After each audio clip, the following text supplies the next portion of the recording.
ऐसी एक नहीं अनेक घटनाएं जीवन में आती हैं। हाँ, सोचो कितना सुख। हाँ, स्वामी कृष्णानंद थे, वो तो फिर बड़े उदार थे। जब उनको समाचार मिला कि ऐसा हुआ है तो बस यहाँ मिठाई भी और सब कुछ को दान दक्षिणा सुख दे दिया। लेकिन 7 लाख ले गया, है ना? क्यों ऐसा हो गया? और ये के साथ में नहीं, ऐसी जाने कितनी ही घटनाएं होती हैं। और ये घटनाएं ये सिद्ध करती हैं कि कर्म न करने पर भी हमें बड़े से बड़ा सुख मिल सकता है और बड़े से बड़ा दुख मिल सकता है। हाँ, एक प्रोग्राम चलता है, यहाँ सब बच्चे जानते हैं क्या, कौन बनेगा करोड़पति, चलता है ना। छोटे छोटे बच्चे करोड़ करोड़ जीत लेते हैं, करोड़ जीत लिया। अब आगे अरे 7-7 करोड़ तक जीत लेते हैं। हाँ, उनके पास ऐसी, उनके बाप के पास वो बुद्धि नहीं, बाप के पास बुद्धि नहीं, माँ के पास नहीं, माँ के पास नहीं, उसके पास वो बुद्धि कहाँ से आ गई? पढ़ाने वालों के पास वो बुद्धि नहीं, और होती तो वो जीत लेते, है ना। लेकिन उसके पास ही वो क्षमता कहाँ से आ गई? क्या उसके कर्म का परिणाम है? अरे वर्तमान के कर्म का कोई परिणाम नहीं। 7 साल का लड़का 7-7 करोड़ जीत लेता है, 9 साल का लड़का 7-7 करोड़ जीत लेता है। क्या उसके इस जन्म के किसी कर्म का परिणाम माना जा सकता है? हाँ, है कोई उसका प्रारब्ध? हाँ, यही आपके वृंदावन का ही एक रासलीला करने वाले का बालक है, और चला गया क्रिकेट में। अरे क्रिकेट तो सभी खेलते हैं, लेकिन वो चला गया और भारत की टीम में चला गया। हाँ? क्या किया उसने? अरे वही बल्ला, वही गेंद, और करोड़ों उसको मिल गया। कैसे मिल गया? हाँ, एक नहीं, हम आपको यही कथा सुनाते रहे, सैकड़ों दृष्टांत दे सकते हैं। कुल हमको कहना यह है कि आपके जीवन में सुख अथवा दुख जो कुछ आ रहा है, ये आपके पूर्व जन्म से संबंध है, पूर्व जन्म से। इस लोक में हम जो आए हैं वो पूर्व जन्म का संस्कार लेकर के आए हैं। हाँ, भगवत गीता में 15वें अध्याय में पाठ तो सब करते हैं, लेकिन ध्यान कहाँ जाता है? हाँ, कर्मानुबंधीनी पढ़ते हो ना, इसका अर्थ भी समझ लेना। सब यहाँ जितने हमारे छात्र पुराने हैं नए हैं, हाँ, अब पुरानों को छात्र तो नहीं कहना चाहिए, अब तो पंडित हो गए सब, है ना। कर्मानुबंधीनी मनुष्य लोके, एक कर्मानुबंध है। कौन सा? ये लोक, जिस लोक में हम बैठे हुए हैं, हम कर्म से बंधे हुए हैं। पूर्व जन्म में हमने कर्म किया था। अच्छा, जब हमने कर्म किया था तो बताओ हम किस आकृति में थे?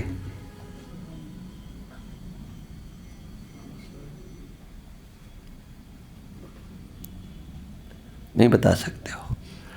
अरे कर्म आपने किया था तो उस समय आप मानवाकृति में ही थे, कोई दूसरी आकृति नहीं थी। दावे से छाती ठोक करके बोल दो, क्योंकि मनुष्य के सिवा और किसी भी योनि के पास कर्म करने का अधिकार नहीं है। हम मनुष्य थे, ये जो शरीर हमको मिला है, हमने जो कर्म किया था वो मनुष्य शरीर में किया था, उस मनुष्य शरीर का फल, किए हुए कर्मों का फल हमें इस शरीर में मिल रहा है। ये बात समझ में आई कि नहीं? हम मनुष्य शरीर में थे, हमने कर्म किया था, उसके अनुसार ये मिला।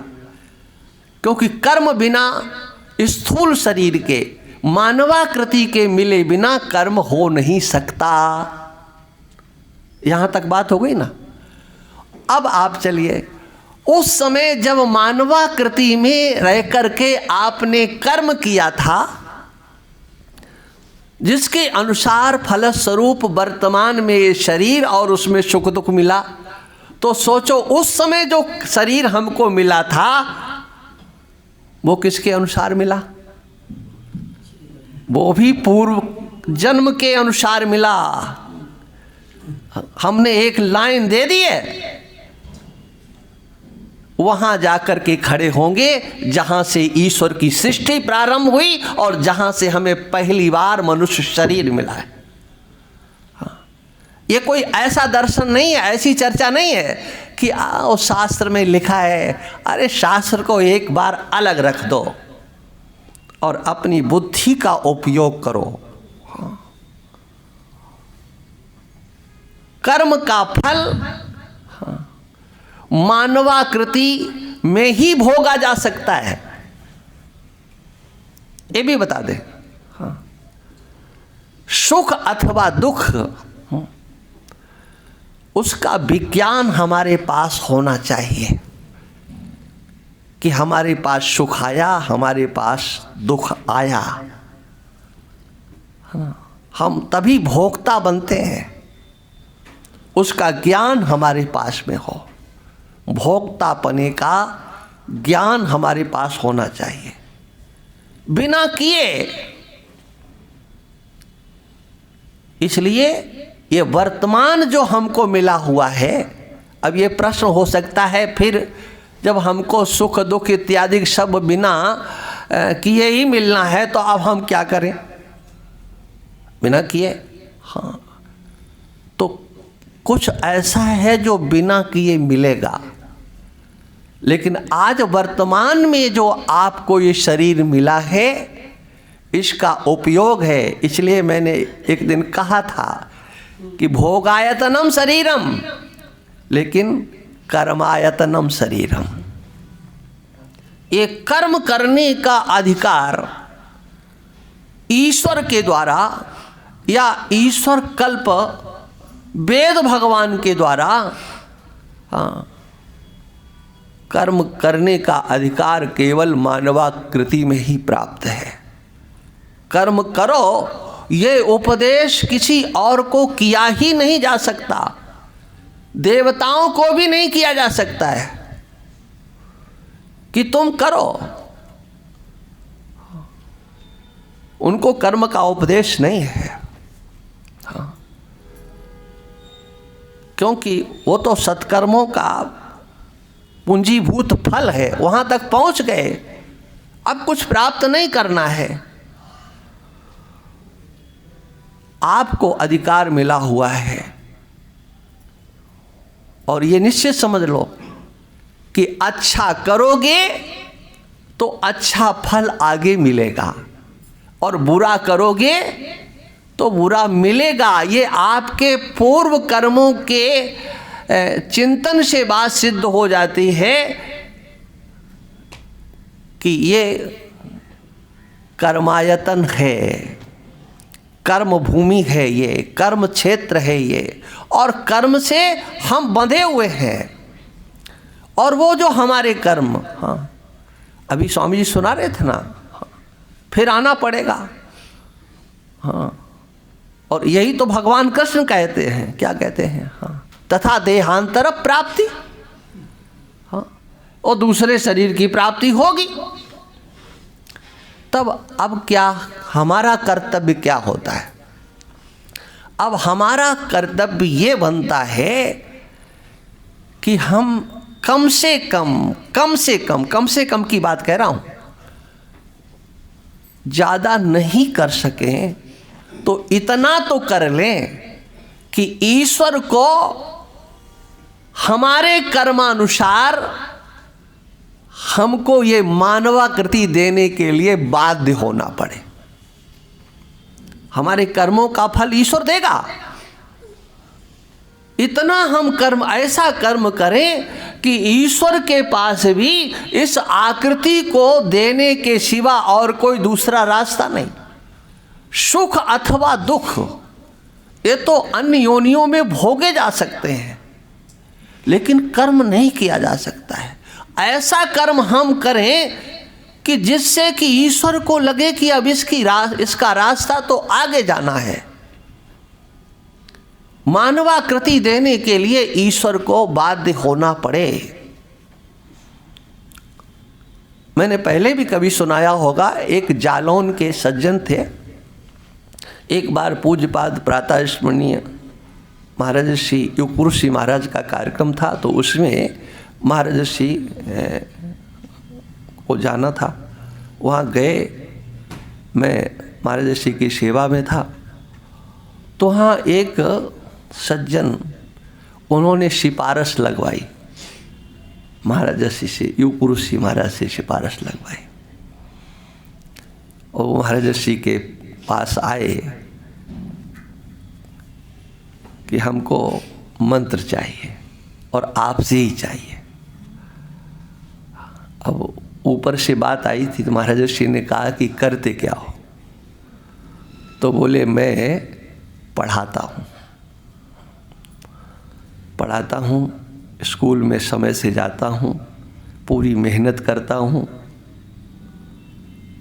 उसके बाद स्कूल जाने से पहले सुबह 6 बजे से लेकर के 8:30 पौने 9 बजे तक मैं प्रातः काल पढ़ाता हूँ, और शाम को 4 बजे लौट करके आता हूँ। इस सर्दी की ही बात थी। 4:30 बजे, 5 बजे से और लगभग 8 साढ़े 8 बजे तक मैं फिर पढ़ाता हूँ। लेकिन सरकारी स्कूल में जाकर के पढ़ाता हूँ, उससे जो कुछ हमें सरकार वेतन देती है, उसके सिवा एक नया पैसा भी मैं छात्रों से नहीं लेता हूँ। मैं पढ़ाता हूँ, कोई ट्यूशन नहीं करता हूँ। कोई कुछ भी देता है, मैं नहीं लेता हूँ। तो महाराज श्री ने कहा ऐसा क्यों करते हो? तो उन्होंने कहा इसलिए करता हूँ कि और तो हम कुछ कर नहीं पाए, ना कुछ हमारे पास करने को है। जो हमें मिलता है उससे हम अपने परिवार का ही पालन पोषण कर पाते हैं। हम यज्ञानुष्ठान इत्यादि कुछ नहीं कर सकते। हमें तीर्थ यात्रा इत्यादि करने का भी अवसर नहीं। अब जब रिटायर हो जाएंगे तब देखा जाएगा, लेकिन अभी तो हमें कुछ समय नहीं मिलता। किंतु हमने ये सोचा है कि जो दिया जाता है वो वापस भी मिलता है। तो हम जो ये विद्या का दान कर रहे हैं, ये हमारा दान नहीं माना जाएगा। हम अक्षर दान दे रहे हैं, विद्या दान दे रहे हैं, तो जो दिया जाता है सो मिलता है। तो भगवान जो है उनको कम से कम ये विद्या दान जो हम कर रहे हैं उसे देने के लिए हमें मनुष्य तो बनाना ही पड़ेगा। ये देखिए, उनकी बुद्धि, उनका चिंतन, ऐसा हम कर सकते हैं कि नहीं? हाँ, और करना हमारे हाथ में है। सुख अथवा दुख का आना और जाना, सुख आया है तो वो रहेगा नहीं, एक दिन जाएगा जरूर। हाँ, जो है वो जाने वाला है। दुख आया है तो जाएगा, लेकिन हमें वह करना है जो हमारे हाथ में है। किसी ने हमको कटु बोला है और वो उसके शब्द हमारे कान में गए हैं, हम उसको तो नहीं रोक सकते। हाँ, कोई बोल रहा है, रोक नहीं सकते। कितनी उंगली लगा लो, फिर भी वो शब्द जाएंगे। और बिल्कुल कोई कान पे ही आकर के जोर से चिल्लाने लगे तो हाँ तो चाहे जो कुछ करो। अभी हम कुंभ में थे तो हमने दीपक आए यहाँ किसी काम से, तो हमने कहा कि भैया हमारे वो ले आओ जो हम कान में लगा लेते हैं, आवाज़ नहीं आती। तो अब वो मंगा लिए। अब हमने लगाया, अब वो हॉर्न तो सर पे ही लगे थे, खूब लगाया, कपड़ा बांधा, लेकिन आवाज़ नहीं रुक रही थी। हाँ है ना, आवाज़ नहीं रुक रही थी। हम इतना कर सकते हैं क्या कि हम अपनी वाणी से किसी को कष्ट नहीं दें, लेकिन कोई हमें वाणी से कष्ट नहीं दे इसके लिए यत्न मत करो। तुम्हारे हाथ में नहीं है, तुम्हारा प्रारब्ध ऐसा है कि तुम अपने को रोक सकते हो लेकिन दूसरे को नहीं समझा सकते। तुम्हारे हाथ में जो है सो करो। कुंभ में वहाँ कथा थी है? और वो कथा का समय 3 बजे से था। हाँ 3 बजे का था। अब बगल में साध्वी ऋतंभरा जी का भी लगा था, उनकी भी कथा 3 बजे से। लेकिन मेरे मन में आया कि यहाँ से भी कथा होगी, वहाँ भी कथा होगी, तो विक्षेप तो होगा, है ना। और मैंने उमेश जी से कहा कि आप इस कथा के समय को बदलो। जबकि हमें परेशानी हुई कथा चलना 1 बजे 1:30 बजे तक, उसके बाद महात्माओं का सबका भोजन होना, है ना। ये तो सब आप लोग रहे हैं जो संत, वो देखते रहे। तो हम व्यक्ति को, अगले को नहीं रोक सकते हैं, लेकिन हम स्वयं तो कुछ ऐसा कर सकते हैं ना जिससे किसी को विक्षेप ना हो। और इसीलिए भगवत गीता में एक दृष्टि दी गई है, आप शरीर से कर्म करो, वाणी से कर्म करो, मन से कर्म करो, लेकिन ऐसे करो जो तुम्हारा कर्म सत्कर्म बन जाए। भगवान ने कहा ऐसी कोई काल की सीमा नहीं है जिस काल में तुम कर्म नहीं करते हो। नहीं कश्चित् क्षणमपि जातु तिष्ठत्य कर्मकृत। बिना कर्म किए आप रह ही नहीं सकते हो। हाँ, किसी भी क्षण करते हो। हाँ, बोले हम कुछ नहीं करते हैं, हम तो बैठे हैं। अरे बैठना कर्म नहीं है क्या? हाँ,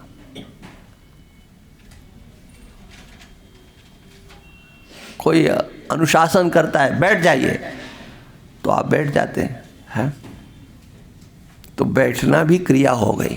हाँ, बैठना भी क्रिया है। आप लगता है कि हम कुछ नहीं कर रहे हैं, क्या कर रहे हो? बैठे हैं। ये बैठना भी एक क्रिया है। हाँ, कुछ नहीं करते हो। हाँ, बोले सोना है, सोना है ना। इसमें कोई क्रिया होती है क्या? कोई क्रिया नहीं होती है, लेकिन सोने में भी क्रिया है। हाँ, कितना सोया, अगर नहीं करते हो तो ये अंदर से कितना आता है। हाँ, आपने हमें सोने नहीं दिया। हाँ, ये जो अहंकार अंदर से आता है वो आपके सोने की क्रिया को सिद्ध करती है। अरे भगवान की वाणी है, ऐसे थोड़ी कह देंगे। नहीं कश्चित् क्षणमपि जातु तिष्ठत्य कर्मकृत। कौन ऐसा समय है जब तुम कोई कर्म नहीं करते हो? करना ही है। तो हम ऐसा कर्म करें जो हमारे हाथ में है, और जो हमारे हाथ में है वो हमारा किया गया कर्म धर्म बन सकता है, पुण्यप्रद कर्म हम कर सकते हैं। वो हमारी क्रिया से पाप भी हो सकता है और व्यर्थ का श्रम भी हो सकता है। इसलिए अकर्म भी हो सकता है, विकर्म भी हो सकता है और सत्कर्म भी हो सकता है। हम कुछ नहीं कर रहे लेकिन फिर भी आदमी करता है। बैठ जाते हैं कुर्सी के ऊपर, और कोई आप यहाँ आपके लिए नहीं किसी के लिए कह रहा हूँ, ठीक है, और पैर हिलाते रहते, पता ही नहीं लगता क्यों हिला रहे, कोई मतलब नहीं है लेकिन हिला रहे हैं। हाँ, कुछ नहीं, चले जा रहे हैं, कहाँ जा रहे हो, कोई मतलब नहीं है। आपका चलना भी धर्म बन सकता है, सत्कर्म बन सकता है। आपका चलना भी विकर्म बन सकता है, पाप बन सकता है, और आपका चलना अकर्म भी बन सकता है। ये आपके हाथ में है कि आप अपने क्रिया को किस ओर ले जा रहे हैं, क्या करना चाहते हो, क्या आपको करना है, ये तो आपको सोचना है। एक ही कर्म है, एक ही अनुष्ठान है। ये आपका कर्म भी बन सकता है यदि अधिकार पूर्वक शास्त्र में सिद्ध श्रद्धा के साथ जैसा विधान शास्त्र के द्वारा बताया गया है तद अनुसार आप कर्म करते हो। अधिकार पूर्वक, ये पहले जोड़ लेना, अधिकार पूर्वक शास्त्र के विधान के अनुसार यदि आप कार्य करते हो, कोई त्रुटि नहीं होती है विधान में, ध्यान रखना। हमारे सनातन धर्म में धर्म की जो निष्पत्ति है वो विधान आश्रित है, क्रिया के आश्रित नहीं है। विधान होना चाहिए और उस विधान को बताने वाला शास्त्र के अतिरिक्त कोई दूसरा होता नहीं है। बाप दादों को बताए हुए विधान से काम नहीं चलता है। बोले अमुक ने बताया, अमुक ने कहा, कुछ नहीं। कर्म का विधान शास्त्र बताता है और तद अनुसार अधिकार पूर्वक आप कर्म कीजिए। जो कर्म करने का अधिकार मिला है वह कर्म आपको फल देगा। और यदि शास्त्र की विधि को ताक पे रख दिया, आपने कार्य किया, कोई कर्म किया, तो हो सकता है आपकी आजीविका तो मिल जाए, उदर पूर्ति हो जाए, आप दूसरों को बरगला करके जेब गरम कर लो, ठीक है ना। लेकिन पुण्य की उत्पत्ति नहीं हो सकती है, बल्कि अविधि पूर्वक किया गया कर्म आपके ऊपर दोष चढ़ा देगा, पाप चढ़ा देगा। हाँ,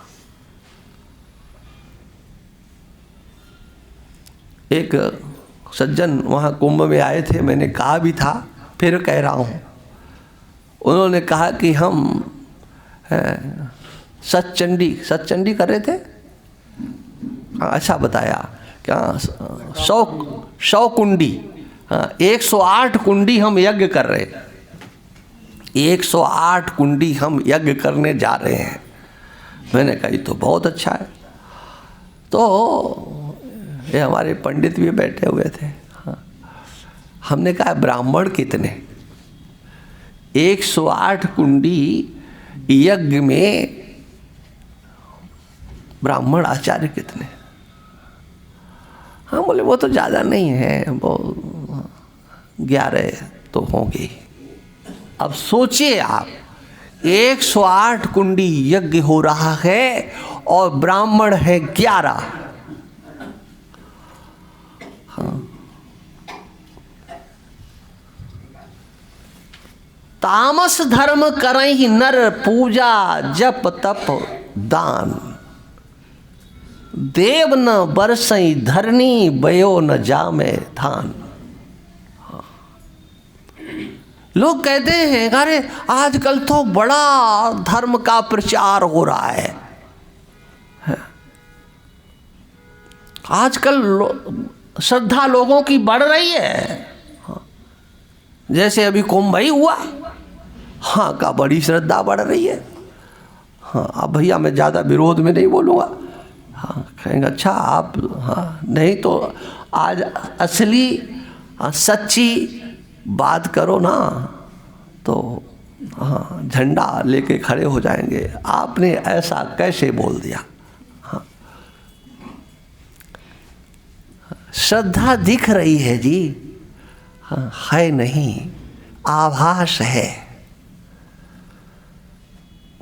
आभास है।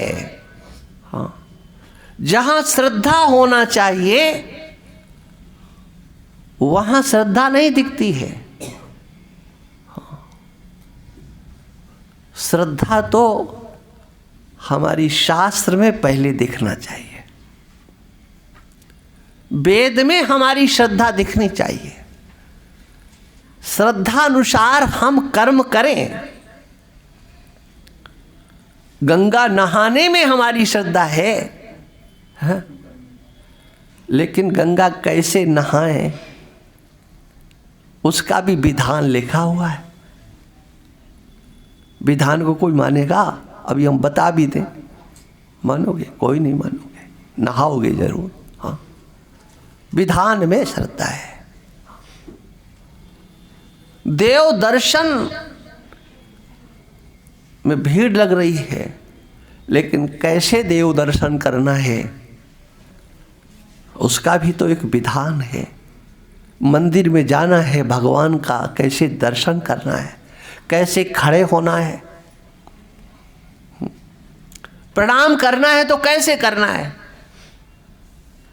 हाँ ये सब विधान है।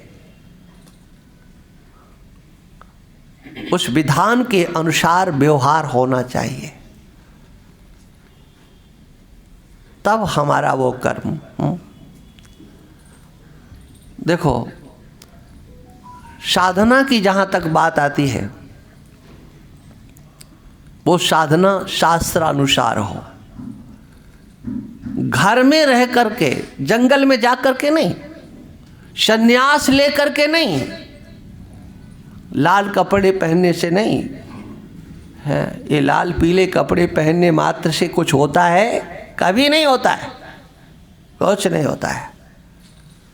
तद अनुसार जहाँ आप हो, जिसे आपने स्वीकार किया है, और यही हमारी सनातन धर्म की सबसे बड़ी विशेषता, हमारे शास्त्रों की विशेषता। और वो क्या है? वो ये है कि वो तुम्हारे ऊपर पड़ते नहीं हैं, तुम ऐसा करो नहीं, पहले तुमसे पूछा जाता है बताओ तुम क्या हो, तुम्हारी समझ क्या है। समझानुसार, आपकी सोच के अनुसार, आपके निश्चय के अनुसार आपको बताया जाता है ऐसा करो। निश्चय क्या है? हम कहें हाँ तुम ब्रह्म हो, ठीक है, हो निश्चित बात है। हाँ ब्रह्मातिरिक्त आप कुछ नहीं हो, आप सच्चिदानंद स्वरूप हो। और कभी जब कभी आत्म कल्याण की उत्कृष्ट इच्छा जागृत होगी, तब इसी साधन को, इसी ज्ञान को आपको लेना पड़ेगा। चाहे वो इस जन्म में ले लो, 10 वर्ष बाद ले लो, 100 वर्ष बाद या 100 जन्म के बाद अंतिम सोपान यही है जो आज मैं कह रहा हूं। जन्म मृत्यु के प्रवाह से विनिर्मुक्त आप हैं,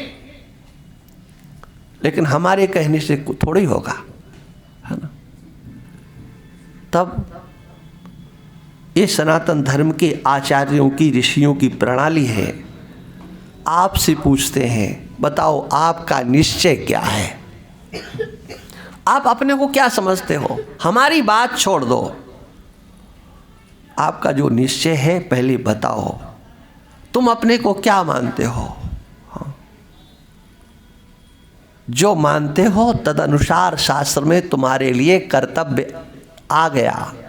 आपने अपनी मान्यता को जहां से प्रारंभ किया है, जो सोचा है, शास्त्र ने कहा अगर तुम्हारा ये निश्चय है तो आ जाओ ठिकाने पर, यहां से चलो। तुम अपने को मनुष्य मानते हो, जीव नहीं मानते, ब्रह्म नहीं मानते, मनुष्य तो मानते हो। हाँ, तो मनुष्य मानते हो तो मनुष्य का कर्तव्य क्या है ये निश्चय हो जाएगा। और भगवत गीता में एक दृष्टि दी गई कि कहां से आपका कर्म प्रारंभ होगा, और वह कर्म ही आपकी तपस्या है। भगवत गीता में जो कर्म का स्वरूप है वो अपने आप में बड़ा विलक्षण। कर्म आपकी तपस्या है और कर्म ही आपकी उपासना है। आपका कर्म ही भगवद आराधना और आपका कर्म ही आपकी तपस्या। और कैसे? इतना अच्छा दर्शन, इतना अच्छा ज्ञान आपको कहीं नहीं मिलेगा, कहीं जाकर के नहीं। आप जहां हो वहां ही कर्म करके तपस्या कर सकते हो। वो आपका कर्म तब बन गया। आप देखो 17वां अध्याय, तप क्या है? एक शारीरिक तप, एक वाचिक तप और एक मानसिक तप। सोचिए, किसके हाथ में ये शारीरिक तप नहीं है? देव द्विज गुरु प्राग्ञ पूजनम, आगे शौच मार्जवम ब्रह्मचर्य। हाँ, हमने पढ़ाया था ना तुम लोगों को, याद है? क्या बात है। हाँ, इसलिए याद है। ये क्या है ना? ये शारीरिक तप है। बताओ, इस तपस्या को करने के लिए आपको क्या करना पड़ेगा? कुछ नहीं, किए बिना तो नहीं रह सकते हो। हाँ, और ये सब आपको उपलब्ध है। देवार्चन करना, ब्राह्मण पूजन करना है। ब्राह्मणों को लोग दान तो दे देते हैं, दक्षिणा दे करके छाती फुला लेते हैं, लेकिन आज के दान दाता ढंग से पैर भी नहीं छूते हैं। हाँ, और जो कर्मकांड करते हैं वो जानते होंगे, लेकिन अंत करना पड़ता है ना। हाँ, करना पड़ता है। प्रणाम करना नहीं आता आज के धर्मात्माओं को। कहते हैं ये तो बड़े धर्मात्मा हैं, बड़े कर्मकांडी हैं। खाक हैं, कुछ नहीं है।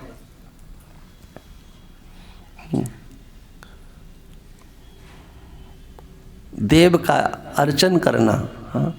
अरे दर्शन करने की भीड़ लग जाना, देवालय में चले जाना, ये तो बड़ा सीधा काम है। लेकिन उनका पूजन करना, हाँ, उसमें तो मेहनत पड़ती है ना। पूजन करो, जितनी सामर्थ्य है आपकी उतना पूजन करो। पत्रम पुष्पम फलम तोयम, कुछ नहीं है। हाँ, पत्र पुष्प से जल से पूजन करो, लेकिन पूजन करो। हाँ, देव का अर्चन करना, ब्राह्मण का अर्चन करना और गुरु का पूजन करना। हाँ, और गुरु शब्द से ध्यान रखना, इसमें माता पिता जो शिक्षा दे रहा है, आचार्य जो यज्ञोपवीत संस्कार इत्यादि विवाह इत्यादि कराता है, वो सब इसमें समाहित हो जाएगा गुरु शब्द के अंतर्गत। हाँ, वो गुरु की चर्चा नहीं है यहां पर। हाँ, जिस गुरु का वर्ण किया जाता है आत्म कल्याण के लिए,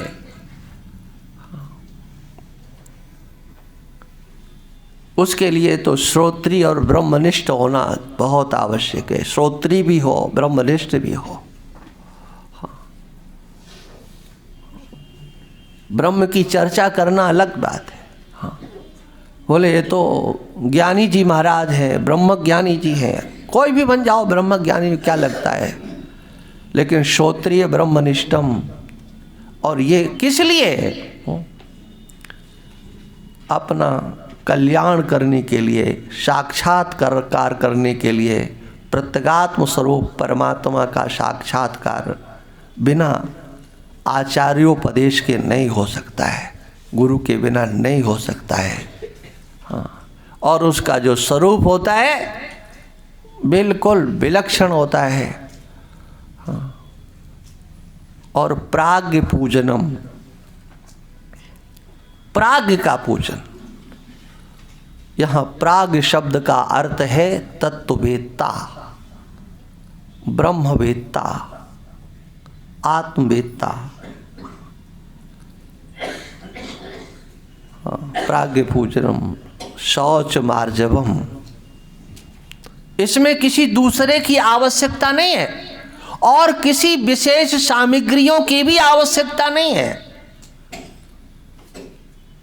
आपके पास कुछ नहीं है, हाँ, और आपके समक्ष कोई पूज्य आ गया है, उठ करके खड़े होकर के हाथ जोड़ करके प्रणाम करना, यही उसका पूजन हो गया। बाह्य सामग्री है तो बहुत अच्छा, नहीं है तो शिष्टाचार पूर्वक श्रद्धा पूर्वक प्रणाम करने में ही पूजन हो गया। अच्छा, शौचम, शौच माने शरीर की पवित्रता। अच्छा, शरीर तुम्हारा है ना, या तुम शरीर हो? क्या समझे अभी तक बताओ, तुम्हारा शरीर है कि तुम शरीर हो? तो आप तुम्हारे शरीर को ठीक कौन रखेगा, है ना। इस शरीर को पवित्र रखना, स्वच्छ रखना, शुद्ध रखना। देखो, स्वच्छ और शुद्ध में थोड़ा अंतर होता है। हाँ? ये हाथ कहीं गंदा दिखाई दे रहा है, स्वच्छ तो दिख रहा है, हाँ, लेकिन शुचिता से भरा है कि नहीं। हाँ, शुचिता अलग चीज है और स्वच्छता अलग चीज है। इसलिए शौच का अर्थ है शुचिता, पवित्रता। हाँ, धोबी के यहाँ धुले हुए कपड़े और की गई उस पर प्रेस और पहन करके जब पंडित लोग चलते हैं, लगता है बृहस्पति के साक्षात हैं शिष्य, है। नहीं, हम किसी को मना नहीं कर रहे हैं, देखो भाई, लेकिन कहूँगा जरूर, सबकी कहता हूँ तो ये भी कहूँगा। हाँ, लेकिन बताओ कर्म कांडियो, शरीर को तो तुमने बढ़िया धोया है, लेकिन ये वस्त्र तुम्हारे शुचिता से युक्त है कि नहीं, इसमें शुचिता कितनी है। स्वच्छ तो दिख सकते हैं लेकिन शुचिता नहीं है, और शुचिता नहीं है तो जो स्नान करके आपने वो वहाँ के धुले हुए प्रेस किए हुए पहने, तो शरीर को भी आपने जैसा का तैसा कर लिया, और फिर करो गणा नाम त्वा गणपति। हाँ, चलो, हाँ, अरे और क्या है, कौन रोकेगा भाई। और फिर हाँ, कहीं कहीं तो ऐसा होता है कि कपड़ों का भी बड़ा भौकाल होता है। हाँ, बोले दिखना चाहिए दूर से, और हल्का पूरा हो तो एक साफा और पगड़ी और बांध लो। हाँ, लगता है कि कोई पहलवान आ रहा है पंडित के नाम पर। हाँ, लेकिन शुचिता, इसका ज्ञान तो आपको होना चाहिए, और ये आपके हाथ में है, दूसरे के हाथ में नहीं है। हाँ, सरलता आपके हाथ में है, किसी दूसरे के हाथ में नहीं है। ब्रह्मचर्य व्रत का पालन करना ये आपके हाथ में है, दूसरे के हाथ में नहीं है। किसी को कष्ट न देना, पीड़ा नहीं पहुंचाना, ये आपके हाथ में है। और कहां करना, किसी गुफा में जा करके नहीं, आप जहां हो, जैसे हो, है ना, वहां पर ये व्यवहार करना।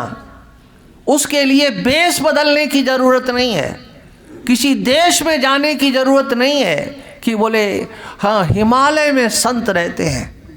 हाँ, हिमालय में बोले 200 साल पुराने संत रहते हैं। हाँ, 300 साल। अच्छा, मान लीजिए कोई 500 साल से सब तपस्या कर रहा है, ठीक है, हमारा उससे क्या भला होना है, ये बताओ पहले। हम तपस्या का विरोध नहीं कर रहे हैं। हाँ, बोले वो तो बड़े तपस्वी। अरे वो बड़े तपस्वी तुम्हें क्या दे देंगे। दूसरा बहुत अच्छा है तो दूसरे की बहुत सी अच्छाई तुम्हारा भला नहीं करेगी। इसलिए इन पर नहीं कि वो ऐसा वो ऐसा, अरे हाँ, कुछ नहीं, ये सब बकवास है। हमारे यहाँ तो शास्त्र कहता है तुम अपने को ठीक करो, तुम अपने को ठीक करो, तुम कैसे हो। हाँ, अच्छा लगता है कोई जब अच्छे कपड़े पहन करके आता है सामने और वो दुपुंड त्रिपुंड लगाए हो, अच्छा लगता है, प्रसन्नता होती है। दूसरे के बाह्य वेश से प्रसन्नता होती है। हाँ, सोचो, जब दूसरे के बाह्य वेश से आपको प्रसन्नता होती है तो वही बाह्य वेश अगर आप धारण कर लो, हाँ, तो आपको दुख होगा क्या। दूसरे को देख करके आप खुश होते हो तो दूसरे के आश्रय से अपनी खुशी को आपने क्यों लटका रखा है। हाँ, बोले ये महात्मा बहुत अच्छे, बहुत अच्छे। हाँ, अच्छे महात्माओं को देख करके खुशी होती है। आप अच्छा क्यों नहीं बनना चाहते हो। दूसरा अच्छा है, उससे तुम्हारा भला नहीं होगा, आपको करना पड़ेगा। ये 17वें अध्याय में जो साधना बताई गई, ये आपके द्वारा की जाएगी और आपके हाथ में है। जो आपके हाथ में है वह कर्म आपको करना है। शास्त्र के अनुसार कर्म करना है और स्व संवेदना के अनुसार कर्म करना है। यही सनातन धर्म है। शास्त्र और स्व संवेदना, इन दोनों के एकीभूत होने पर आपका धर्म आत्म तत्व विज्ञान की ओर लेकर के चलेगा। और इसलिए मनु जी महाराज के द्वारा धर्म का लक्षण किया गया। श्रुति ही स्मृति ही सदाचारः। हाँ, जिन्होंने लिया है ना वो पढ़ते होंगे कि नहीं पढ़ते होंगे हमें पता नहीं है। पढ़ना चाहिए, मनुस्मृति को पढ़ो, हर किसी को पढ़ना चाहिए। ज़्यादा महंगा नहीं है, खरीदो पढ़ो। अगर सनातन धर्म को बचाना है तो चाहे ब्राह्मण हो, चाहे क्षत्रिय हो, चाहे वैश्य हो, कोई भी है, कोई चतुर्थ वर्ण के भी हैं, उनको ऐसा लगता है कि इसमें कुछ गलत लिखा है, तो हम तो उनसे कहते हैं कि आप पहले प्रेम पूर्वक अच्छी तरह से पढ़ लो, और फिर आपको लगे कि अरे हाँ ये तो बड़ा गलत है इसमें, तो या तो उन पन्नों को हटा दो या पूरी को जला दो। पढ़ा नहीं आपने, देखा नहीं आपने, और कौवा नाक ले गया, ये क्यों? एक बार आप उसे पढ़ लो, आपके लिए कुछ गलत लिखा है। उन 2600-2700 श्लोकों में कितने श्लोक हैं जो आपके लिए लिखे गए हैं? एक बार पढ़ो, सब लोग पढ़ो। और ये श्लोक मनु जी का ही है। धर्म का निर्णय कौन करेगा? बोले धर्म का निर्णय वेद के द्वारा होगा, श्रुति के द्वारा, स्मृतियों के द्वारा होगा। सदाचार, महापुरुषों के आचरण को देख करके जो महापुरुष होते हैं, शताम आचारा सदाचारा, सज्जन पुरुषों का आचरण, उसका अनुकरण कीजिए। और फिर चौथी बात कहते हैं स्वस्य च प्रियमात्मना। आपको जो पसंद है, स्वस्य च प्रियम आत्मना, आपके आत्मा को, यहाँ आत्मा शब्द का अर्थ है अंतःकरण। आत्मा शब्द का यहाँ अर्थ है आपकी बुद्धि, आपका मन। आपके मन की पसंद क्या है, आपके दिमाग की पसंद क्या है। एतत् चतुर्विधम प्राहु साक्षात धर्मस्य लक्षणम। प्रत्येक व्यक्ति के धर्म का निर्णय इन 4 के द्वारा होता है, और 3 को हम बिल्कुल अलग कर दें। इसको श्रुति को अलग कर दें, स्मृति को और महापुरुषों को अलग कर दें, तब कौन बचा? केवल आप बचे। हाँ, इतनी छूट बताओ कहीं मिलेगी क्या? वो तुम्हारा धर्म है जो तुम्हें प्रिय है, जिससे तुम प्रेम करते हो। और प्रेम कैसा जानते हो? जिससे तुम हमेशा प्रेम करते हो। हाँ, किसी काल विशेष के लिए नहीं, अवस्था विशेष के लिए नहीं, स्थान विशेष के लिए नहीं, हमेशा जिससे प्रेम होता है, रहता है तुमको, तुम हमेशा जिससे प्रेम करते हो, जिससे तुम्हारा प्रेम है, वह तुम अपने व्यवहार में लेकर के आओ। वो तुम्हारा कर्तव्य है, वो तुम्हारा धर्म है। यहाँ वर्ण व्यवस्था आड़े नहीं आ रही है, यहाँ वर्ण की बात नहीं है, यहाँ आश्रम की बात नहीं है, यहाँ ऊंच नीच की बात नहीं है, ब्राह्मण क्षत्रिय वैश्य की बात नहीं है, स्त्री पुरुष की बात नहीं है, देशी और विदेशी की बात नहीं है।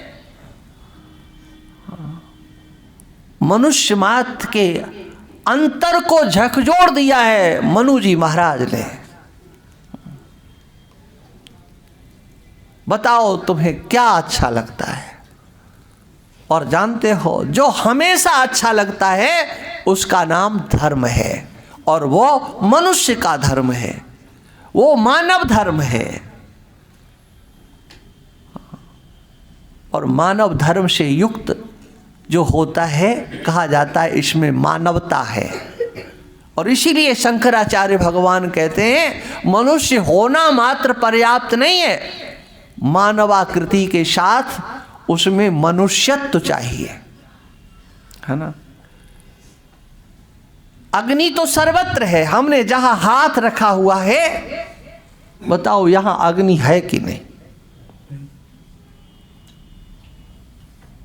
लेकिन इसे हम आग कहेंगे क्या? नहीं कहेंगे। क्यों नहीं कहेंगे? इसमें दाहकत तो नहीं है। जहां दाहकत तो है, बताओ यहां दाहकत तो पैदा हो सकता है कि नहीं? दाहकत तो है। इसीलिए श्रुति भगवती ने कहा अग्निर्थे को भुवनम प्रविष्टा। एक अग्नि सर्वत्र भुवन में प्रविष्ट है। हाँ, लेकिन सब जगह को अग्नि तो नहीं कहा जाता। क्यों? वहां दाहकत तो नहीं है, उष्णता नहीं है, दाहकत तो नहीं है। अग्नि होते हुए भी उसकी संज्ञा अग्नि नहीं है। इसी प्रकार से जहां पर ये 2 हाथ, 2 पैर, 2 आंखें, 2 कान, नाक, ये सब मनुष्य नहीं। जहां पर मनुष्यत्व है उसको मनुष्य कहा जाएगा। और आकृति मिलना ये कोई बड़ी बात नहीं है, ध्यान रखना। जो कह चुका हूं उसको पुनः, ये जो आकृति मनुष्य की आकृति मिली है, ये तो पूर्व जन्म के किए गए कर्मों के अनुसार मिला है। लेकिन इस आकृति के मिलने के बाद, मनुष्याकृति मिलने के बाद मनुष्यत्व का संचय करना ये आपके हाथ में है। ये भाग्य के बल पर नहीं है, ये ईश्वर के नाम पर, अरे भगवान जैसा चाहेगा नहीं। भाग्य में जो लिखा होगा ये भाग्य के बल पर नहीं छोड़ा जा सकता है, ईश्वर के बल पर नहीं छोड़ा जा सकता है। मानवता लाने के लिए तो हाँ, आप अपने बाप को जिम्मेदार नहीं ठहरा सकते हो, उसके लिए तो आपको जिम्मेदारी लेनी पड़ेगी। ये आपके हाथ में है। आप मानवता ला सकते हो, ये मनुष्यत्व तो आप ला सकते हो। मनुष्य कहलाने का अधिकारी भी वही है। कौन? जो हाँ सत्कर्म करता है। हाँ, सत्कर्म करके पुण्यों का अर्जन करता है। उन पुण्यों का अर्जन हो, उनके अपने उपयोग में नहीं लाना। उन सत्कर्मों की समग्र फलों की पूंजी को ईश्वर को समर्पित कर देना, अपने कर्म से ईश्वर की पूजा करना, इसका नाम मानवता है। वो मनुष्य कहलाने का अधिकारी है। यतः प्रवृत्तिर्भूतानाम येन सर्वमिदं ततं स्वकर्मणा तमभ्यर्च्य सिद्धिं विन्दति मानवः। मानव जीवन किस लिए मिला है? बोले उस लक्ष्य को वो मनुष्य प्राप्त कर लेता है स्वकर्मणा, अपने कर्म के बल पर। यह है गीता का ज्ञान। आप अपने कर्म के बल पर उस ईश्वर की पूजा कर सकते हो। तमभ्यर्च्य, कर्म से पूजा करो। तुम्हारा जो कर्म है, और कर्म का निर्धारण कैसे होगा भाई? आपकी मान्यता के अनुसार शास्त्र आपके सामने आएगा। पहले शास्त्र नहीं आएगा। शास्त्र आपको बाध्य नहीं करेगा। शास्त्र आपसे पूछेगा, बताओ तुम अपने को समझते क्या हो? अब समझता हर आदमी कुछ न कुछ है, और जो आप समझते हो हाँ तदनुसार कर्म करो। चलो इससे आगे की भाई बात अब सायंकाल को देखेंगे। हरे कृष्ण हरे राम हरे हरे महादेव वंदनीय ब्रह्मनिष्ठ। हरे कृष्ण हरे राम हरे हरे महादेव वंदनीय ब्रह्मनिष्ठ।